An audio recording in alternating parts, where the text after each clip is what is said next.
there, Sharon Hess, and today I'm with my friend and colleague, Lorette DeJulian. I call her Lori, and she is a very dear friend to me. And Lori is a spiritual writer, and her and I both are students of A Course in Miracles. So we have some really wonderful conversations. And I asked her to hop on and let's just talk a few minutes about coping with and embracing the change that's going on and maybe put a little spiritual spin on it, right? So Lori, welcome. Thank you for being here. Oh, well, thank you for having me. Awesome. And I see your little fur baby running around in the back. I love when everything is so natural in our world now, because everybody's having to do Zoom and that type of thing, like even the TV shows, right? So we get to see how they live, you know, we get to know that they're really actually normal people, just like us, right? So let me start by asking, what have you seen? I know we're all in fear because we feel like our whole world is, you know, blown to smithereens, but have you seen a common thread running throughout the people that you work with, deal with, or yourself at all? Is there a common thread of what is the biggest thing that you think people are dealing with right now? I think unpredictability, not knowing, word. not knowing, not knowing if they're going to get sick, not knowing if they have a job, not knowing what their business is going to do, on how long are we going to have to do this, and how long is this going to, you know, what's tomorrow going to be like? And I think it's the unpredictability. It's without having a bottom. Right. We can't touch the bottom with our feet. So we're treading water, so to speak. Right. And you know, the biggest thing I see is that, so things happen in our life. We have shocking things that happen to us individually. We have major changes that take place. But right now it's the whole freaking world. Right? I kind of like that though. What I find, you know, just like myself, you have friends around the world and I have friends around the world, and we have this commonality, and I kind of like that. I mean, in a sick way, there's a lot of things about the situation that I do find myself liking. Right. There's a lot of good that will come out of this, obviously. The friend that I talked to before I'm speaking with you, I had said, you know, it's like God pressed the pause button and then handed us around to it, because we can do all those things that we're going to do when we got around to it, right? And it's not just local. You know, I've been through Hurricane Katrina. You've been through hurricanes, right? Oh yeah. So we know the aftermath of that. We know that somebody shook up your snow globe kind of feeling, right? But this isn't local. This is the whole world. I remember post-Katrina, a friend and I took a flight to Dallas so we could feel normal, right? We could go shopping. Everything was normal. This is the whole world. Nothing is normal. Well, and so we have to really question how normal was our normal. Right. Because if we really stop and think about it, our normal for some of us was really out of whack. Right. Their constant busyness, constant running around. One of the things that I heard the most in my practice was there's never enough time. There's no time. I don't have time for my kids. I don't have time for my spouse or my partner. I don't have time to do the things that I want to do because I'm so busy. And, you know, there's this slowing down that's happening. Right. And then this instant gratification that we all are so used to. You know, I want to go to the store today and I want to go buy toilet paper. But guess what? There isn't any. I'm not going to the store and I'm not buying toilet paper. So I might have to wait a couple of weeks for those things. So we want an instant answer. We're used to having in America an instant fix. You know, can't somebody fix this? Who's responsible for this? Who is responsible? I want to talk to the boss. I want to talk to your boss. You know, and so we're so used to this mentality and not having any of those abilities to escape into. We're forced to look at what does this mean for me? And if I don't know when this is going to end, what shall I do in the meantime? Right. So we're having to look within ourselves. Now, you and I have a spiritual practice, so it's not as frightening to have to sit and be with ourselves and look within. But for people who, like you said, we're so busy, I think a lot of I discovered, okay, as I settled and calmed down in my life and found peace, and I realized I didn't have to feel, every minute I was awake doing something, right? I found that I realized I was doing a lot of stuff to avoid knowing myself. Right. And you can't get, I have to pick my dog up here. That's fine. We love seeing him anyway. We don't want to do our inner work. We really don't. We want to either blame somebody on the external or we want somebody externally to fix us, but we really certainly don't want to sit down and think about the deepest, darkest things that are fearful to us. And one of our most primary fears is the fear of death. Right. And death is, certainly there's the death in the physical, but there's a death in any type of change. Right. Right, exactly. And that's why I think so many people are kind of like in grieve mode right now, because they're grieving what it was, even if it was, excuse my language, fucked up, they still wanted it because it was familiar and it was normal to them. But inner peace is really hard work, but only because we created all of these things to block it. Well, I think like anything, when you go to run a marathon, you have a training program. So you ease into it. You start, jogging around your block, walking and jogging. You don't just run out the front door and run 5 miles? I'm just kidding. Right. And so when race day comes, you're ready. And prepare, right? And so many people are not ready. They spend so much time being overwhelmed and being addicted to busyness that life doesn't stop. People get sick. And what's really interesting is we are collectively facing this death together, and it magnifies it. But there's people, let's say we went back to normal, whatever normal is tomorrow. There's people that have to face this in their daily life. People that have a diagnosis of cancer, people that are going to die of a disease, they can't escape it, right? Right. So we're doing this death collectively, but even if we do escape this, and let's say you watch Tiger King, nonstop and, bake brownies the whole time and drink martinis on your doorstep and chase the dog in the backyard, or however you're going to get through this, at some point you will not. Right, you cut out for a second there. At some point you what? You will not escape this lesson. And this lesson is, who am I and what is important, and what do I get to take and what do I really didn't mean anything. And that's kind of what we're going through. We're going through a recalibration right now and determining. And I think it was needed. I think it's good. I think a lot of wonderful things will come out of it.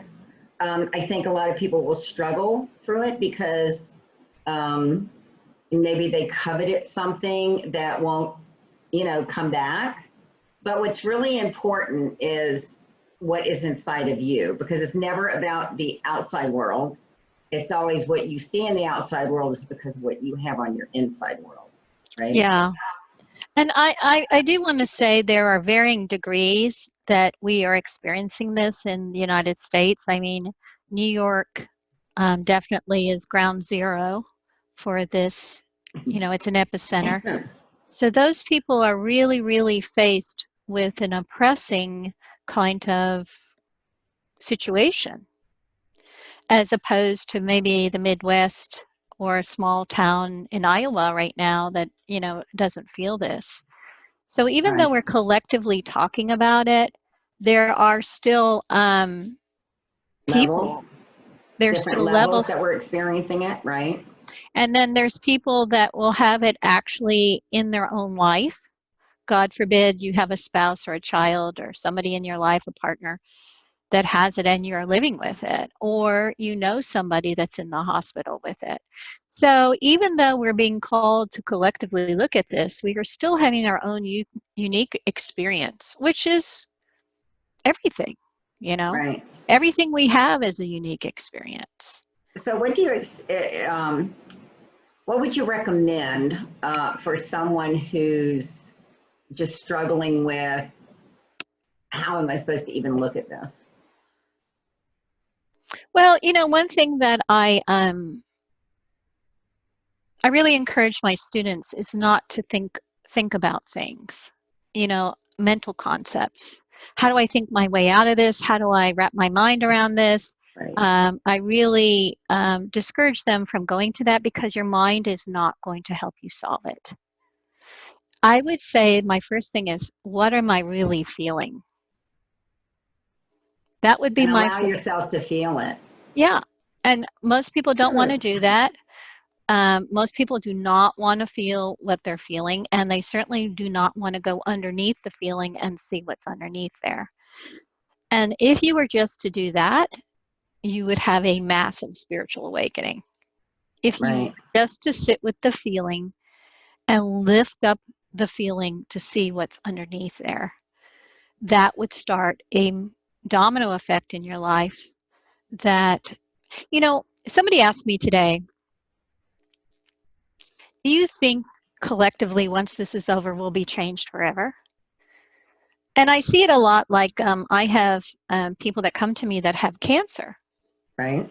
And, you know, when you're brought to death's door with cancer, you know, you change a lot. Sometimes you change a lot of things in your life. You start living healthier and you start having deeper relationships, and things that were so important become less important, and you do change your life. And if you do recover, I see people recover, and then as time goes on, maybe 4 or 5 years in remission, they start doing a lot of the same stuff that they used to do. Right. And so change is really up to the individual. Right. Do I think it's going to change us? Well, it might change the way we travel and the way we look at health issues. But in terms of personal habits, I think long term, it really just depends on the individual. Right. But it is an opportunity. It's a wonderful opportunity to, I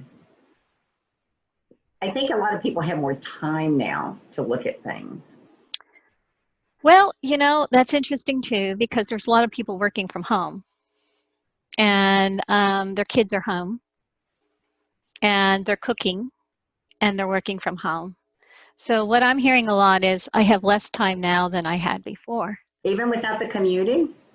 Yep. I don't have a space to myself. My kids are all home. I've got to cook 3 meals a day now. I've got to do cleanup because they're making such a mess and everybody's always talking. So I don't have time to have a spiritual awakening. But you know, I don't know about you, but I didn't schedule mine. So Because what I originally said to my clients, I see a lot of professional people, and you know, they've always said, well, I wish I had the time to go on a retreat, or I wish I had the time to take time to be with my partner or do some spiritual study. And the first thing I said to them all was, here's your hall pass. You've been waiting for this. And now I'm finding, you know, they're either getting caught up in CNN and all the drama of that, or their anxiety has just escalated and they're using deeper coping skills, unhealthy coping skills that they've always had. So. Right. Interesting. Yeah, well, we're all unique individuals. I have a dear friend named Lori who said one time, we're all Rubik's cubes. Right. Yeah, it's a lot of stuff there. So. One thing I would say, if you are struggling, the best thing that you could do is start a routine. Right, because then you feel like you're in control of something. So start structuring your day with a routine. You know, if you get up in the morning, maybe you go for a walk for 20 minutes, and every day you get that's your walk time. And then at 11 o'clock, you know, you do, for instance, I have to give my dog some medicine. So 11 o'clock, I give him some medicine. At 2 o'clock, I give him some medicine. 4 o'clock, we take our walk. 5 o'clock, I prepare my dinner. You know, those kind of things. A bit of a schedule, yeah. Yeah. And that schedule has created some certainty in my life. Oh, right. Yeah. In a time of uncertainty, and it just brings a lot more calm into my life. Awesome. Awesome. So what else would you like to share with whoever's watching this? If you're a person that's struggling, I think the biggest thing is to reach out and to be connected to other people. And perhaps it's not the people in your home, but more than ever now, there are so many avenues to connect with people, especially through classes and counseling online. You know, you go on Facebook and every day there's this, that, and the other thing to work through this, so you don't feel that you're alone.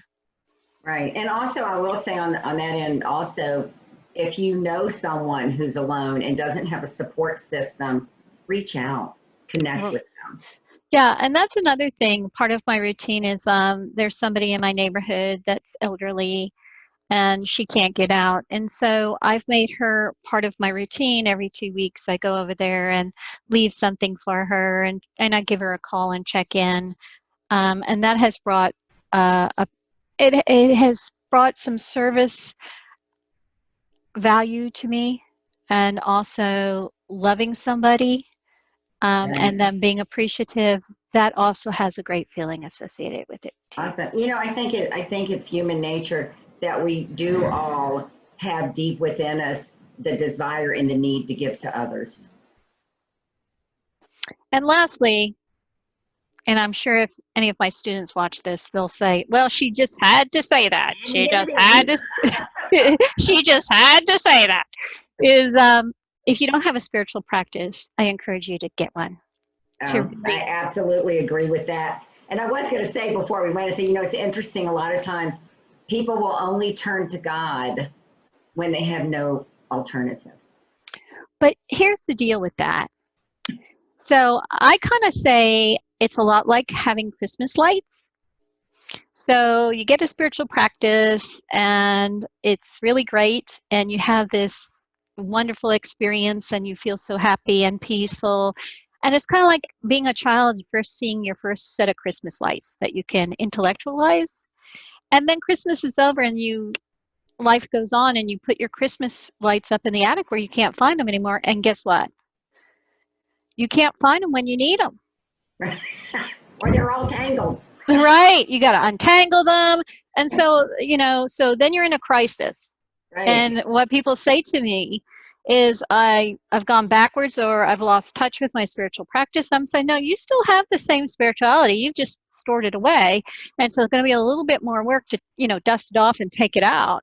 So my suggestion is to keep your Christmas lights up all year round. Oh, I love it. So when y'all make fun of those people that have their Christmas lights up all year round, just use that. Just say, "Oh, that makes sense." Now we know what Lori was talking about. They see the joy in it. You know, 365 days a year. Right. Well, thank you so much, Lori. Again, everyone, I'm going to leave her website, but it's LoretteDejulian.com. And thank you, Lori. Oh, well, thank you.